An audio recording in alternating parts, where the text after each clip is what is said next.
ဒီလာမင်းနေ့မှာသစ္စာပါရမီပေါ့နော်ဒီ16 19 18နှစ်ဒီမှာတရားရရှိဝင်ပြီးရဲ့အခါမှာဘာထူးခြားလဲဆိုတော့စိတ်ထဲမှာတခြားကိလေသာစိတ်တွေကတော့ပုံမှန်တိုင်းတော့တခြားတွေလိုပဲဖြစ်တယ်ဒါပေမဲ့အဲ့လိုမနာလိုဝင်တို့အိတ်တာမစ္စရိယပေါ့နော်အဲ့ဒီစိတ်တွေကလုံးဝကိုမရှိတော့ဘူးနောက်ပြီးတော့ဒီသူများကိုပျက်စီးအောင်လုပ်တာတို့သူများကိုဒီဖြစ်စည်းကျင်တာတို့သူများ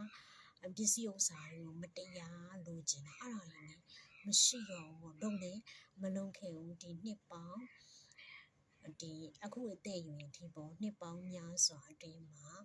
ကာယကံမြောက်ဒီဝစီကံမြောက်ဒီလေဒီမနာလိုဝင်တို့ဖြစ်ပြီးတော့သူများပျက်စီးအောင်ဒုက္ခရောက်အောင်ကြောက်တော့တာနောက်ကျောကိုဓာတ်နဲ့ထိုးတာမျိုးအဲ့ဒါမျိုးဒီလုံးဝအလုံးထဲမှာရောအပြင်မှာရောတခြားမှာရောမလုံးခင်ဘူးပေါ့နော်ဒါကကြတော့ဥပမာတော့သိရအဲ့ဒါဆိုတော့ဒါဆိုရင်ဒါကစိတ်ကလေးအဲ့လိုစိတ်တွေမရှိရစိတ်ကရှင်းနေနေပေါ့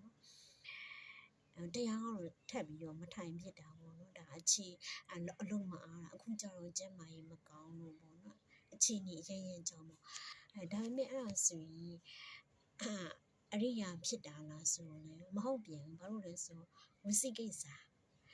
ဒီဖျားဆိုတာတကယ်ပွင့်နေတာဟုတ်သလားအိန္ဒိယမှာပဲဖျားတွေက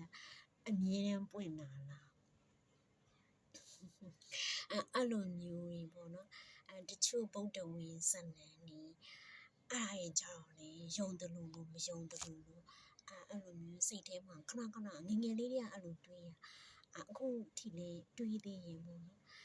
နောက်ကိုယ့်အတောင်ပြန်ပြီးတော့ဆက်ဆက်ကြည့်ရတယ်တရားအထုတ်တော့ကြတော့လေတရားသဘောတွေဒီယုံနေလို့ဖြစ်ဖြစ်တို့တကယ်လက်တွေ့ကိုယ်တိုင်တွေ့ခဲ့ရင်အဲ့ဆိုရင်ဒီတရားတွေကဖျားပွင့်ပြီးတော့ဟောတော်မူခဲ့လို့ဒါပေါ်လာတာပေါ့နော်အဲ့လိုမျိုးပြန်တွေးအဲ့ခါဆိုရင်ဖျားဆိုတာတကယ်ပွင့်နေပေါ့ဒါဆိုရင်ဖျားကို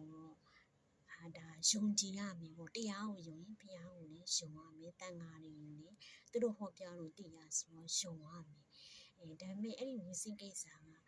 ခဏခဏပုံနဲ့ပြီးတော့ဗြဟ္မပြီးတော့တကယ်ရှိသလားဘာညာအဲ့ဒါကြီးပေါ်လာရင်ပေါ့နော်အဲ့ဒါဆိုတော့